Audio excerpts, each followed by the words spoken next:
साथियों नमस्कार। आज के इस एपिसोड में मैं आपको फिरोजाबाद के कारखानों की जो हालत और स्थिति है कि कारखानेदार कटा हुआ माल जिन ठेकेदारों को देते हैं, उन ठेकेदारों के द्वारा जुड़ाई मजदूरों का जो शोषण किया जा रहा है। अपने आप को ठेकेदार चूड़ी का निर्माता समझते हैं, जिनका श्रम विभाग में कोई पंजीकरण नहीं है, और पंजीकरण यदि है भी तो जितने जुड़ाई मजदूरों से काम कराते हैं और जो कारखाने के अंदर उनके मजदूर काम करते हैं, उनका कोई पंजीकरण नहीं है, उतनी संख्या में पंजीकरण नहीं है। मैं आज एक लिस्ट आपको बताना चाहता हूं। इनका फिरोजाबाद में कोई कारखाना नहीं है, लेकिन इसके बाद भी ये चूड़ी जुड़ाई मजदूरों के चूड़ी की जुड़ाई ये अपने नाम से अपने यहाँ से कारखाने से उठवाते हैं, और जुड़ाई का मजदूर फुटबॉल की तरह से इधर से उधर भागता है। जो ठेकेदार हैं ये अपने आप को चूड़ी का निर्माता बताते हैं। हम चूड़ी के निर्माता हैं। भाई किस फैक्ट्री में इनकी चूड़ी चलती है, किस फैक्ट्री के ये ओनर हैं, ये बताएं। और ये जांच श्रम विभाग को, गेल इंडिया को और जिला उद्योग केंद्र को संयुक्त रूप से करनी चाहिए कि आखिर ये कारखानेदार, इनका कौन सा कारखाना है जो अपने आप को चूड़ी का निर्माता बताते हैं। जैसे निहार जैन है, पवन है, आशीष गुप्ता है, अजय सिंह है, छोटू जैन है, राम सेवक हैं, आलोक, रानू, मनोज, राजू, एके जैन। इसके अलावा अमित, शैलेंद्र गुप्ता, दलवीर सिंह, विशाल गुप्ता, दिलीप गुप्ता,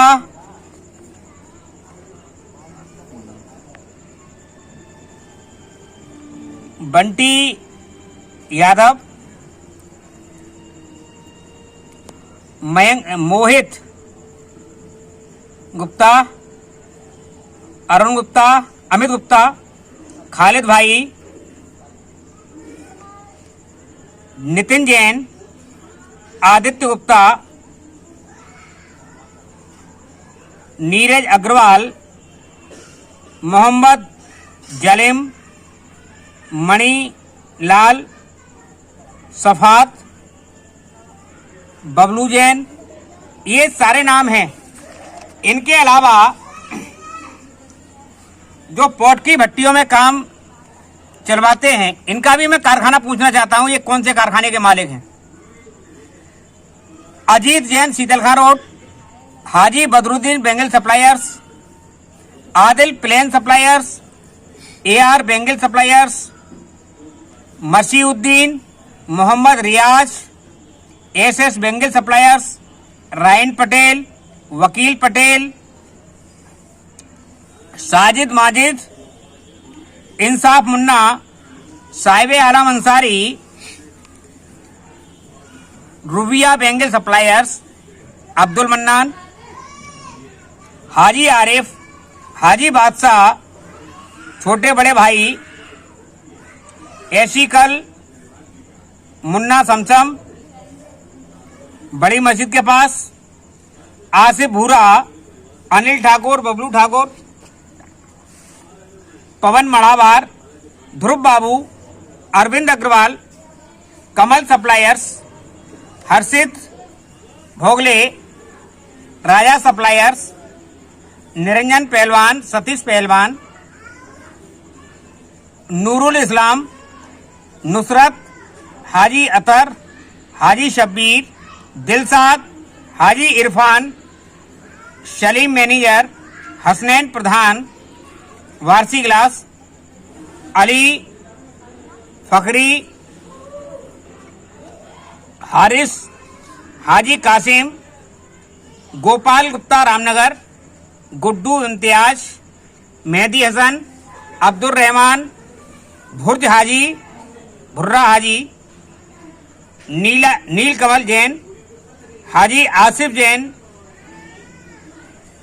हाजी आसिफ बेंगिस, IS कन्हैया, सचिन गुप्ता, सत्येंद्र कुमार गुप्ता, बॉबी सिलसिला, कपिल अग्रवाल, बॉबी प्रदीप, ये प्रतिष्ठान के जो स्वामी हैं, ये अपने आप को चूड़ी का निर्माता और ठेकेदार बनाते हैं, जो कि कारखाने से कटा हुआ माल खरीद के अपने जुड़ाई मजदूरों से 2200 रुपये, 2400 रुपये, 2600 रुपये प्रति सैकड़ा तोड़ा के हिसाब से ये चूड़ी की जुड़ाई का मजदूरों को भुगतान करते हैं। चूड़ी का जब इनका कोई कारखाना नहीं है, इनके अपने यहाँ कोई उत्पादन नहीं है, तो ये मजदूरों से जुड़ाई कराने का इनका औचित्य क्या है? क्या फिरोजाबाद जिले के आदरणीय जिलाधिकारी महोदय, हमारे जिले के पुलिस कप्तान महोदय, श्रम विभाग के अधिकारी और CO सिटी साहब, सिटी मजिस्ट्रेट साहब, इन सारे अधिकारियों से मेरा आग्रह है कि रक्षाबंधन का पर्व 2 दिन के बाद आने वाला है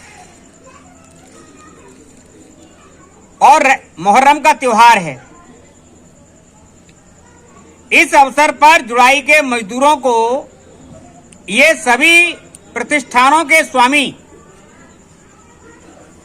जो तथाकथित कारखानेदार बनते हैं, इनके यहां से मजदूरों को पूरी मजदूरी का भुगतान और मिट्टी का तेल उपलब्ध कराने की कृपा करें, क्योंकि ये आदेश आपका है, सरकार का आदेश है और जिलाधिकारी फिरोजाबाद का आदेश है। इन मजदूरों को शासनादेश के अनुसार आप मजदूरी का भुगतान करा दीजिए। जो मजदूर की शिकायत श्रम विभाग में जाती है, 15-15 दिन से शिकायतों का निस्तारण नहीं हुआ है और घर बैठ के श्रम विभाग के अधिकारी उस पर खाना पूरी कर देते हैं। मजदूर अपना काम बंद करके हज करके वहां जाता है और हड़ के वो घर बैठ जाता है, क्या करे? ये मजदूर का दर्द है। मैं माननीय विधायक जी से भी निवेदन करना चाहता हूं कि माननीय विधायक जी शासनादेश के अनुसार जुड़ाई के मजदूरों को उनकी मजदूरी का भुगतान कराने की कृपा करें। अपनी ईगो के चक्कर में मजदूरों का नुकसान नहीं कराएं। मजदूर बहुत गरीब होता है, बहुत कमजोर होता है, क्योंकि गरीब मजदूर आदमी को आप सता के करेंगे भी क्या? और किसी का भी वक्त एक जैसा कभी नहीं रहा है। तो मैं कारखानेदारों से, इन दुकानदारों से जो अपने आप को तथाकथित मालिक बनते हैं, शासनादेश की धज्जियां उड़ा रहे हैं, जिलाधिकारी के आदेश की धज्जियां उड़ा रहे हैं, ये मजदूरों को 2 दिन के अंदर शासनादेश के अनुसार भुगतान कराएं। किसी का भी त्योहार खराब नहीं होने पाए। अगर त्योहार किसी मजदूर का खराब होगा तो फिर आप समझिए कि फिरोजाबाद का मजदूर कैसी जिंदगी जिएगा, क्योंकि ये हमारे अंदर मानवीयता होनी चाहिए। तो मैं हाथ जोड़ के सभी से निवेदन करूंगा। बाकी मेरे पास अभी तो मैंने ये नाम गिनाए हैं, अगर मैं इनका चिट्ठा खोलने की स्थिति में आ गया, मैंने अभी लिखा पढ़त में इन सभी प्रतिष्ठान के स्वामियों के विरुद्ध भारत सरकार को, राज्य सरकार को कोई चिट्ठी लिखी नहीं है, लेकिन अगर ये मुझे परेशान करेंगे, मजदूरों को परेशान करेंगे, तो निश्चित मानिए कि इनके अलावा और भी जो ठेकेदार हैं उन सब की शिकायत मैं भारत सरकार को करूंगा और जरूरत पड़ी तो वहां मैं अनशन भी करूंगा। और भारत सरकार को जिस प्रकार से आप कर की चोरी कर रहे हैं, कि कांच को खरीदते हैं और खरीदे गए कांच का आप जीएसटी नहीं देते हैं, इसलिए और कारखाने के अंदर जो मजदूर काम करता है उसके लिए भी आप भुगतान नहीं करते हैं। तो मैं फिर, क्योंकि मैं लड़ाई को बढ़ाना नहीं चाहता, मैं चाहता हूं कि इन गरीब मजदूरों को शासनादेश के अनुसार मजदूरी का भुगतान कराने की कृपा करें और मिट्टी का तेल जो शासनादेश में जिसका उल्लेख है उसका भी आप पालन कराएं। किसी भी मजदूर के पेट पर लात न मारें, ऐसी मेरी आपसे आग्रह है।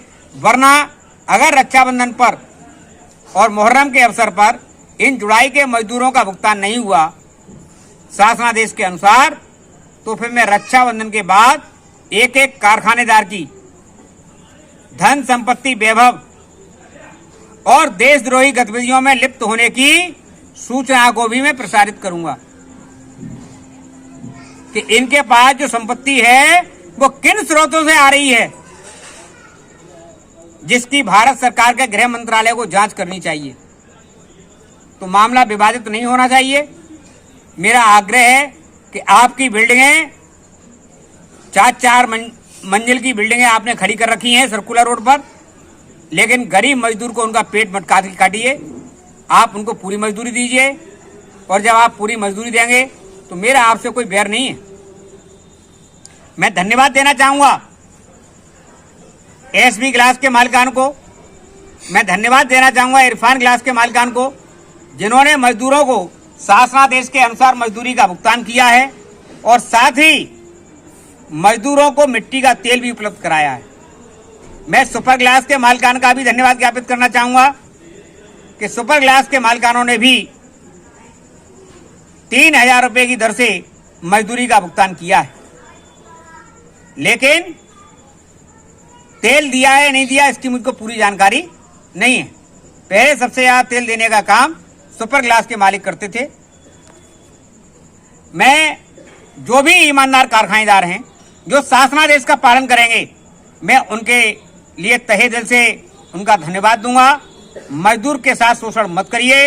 अपने कारखाने में जो भी हमारे कारखाना मालिक हैं उनसे भी मेरा आग्रह है कि आप कटा हुआ माल बेचना बंद कर दें।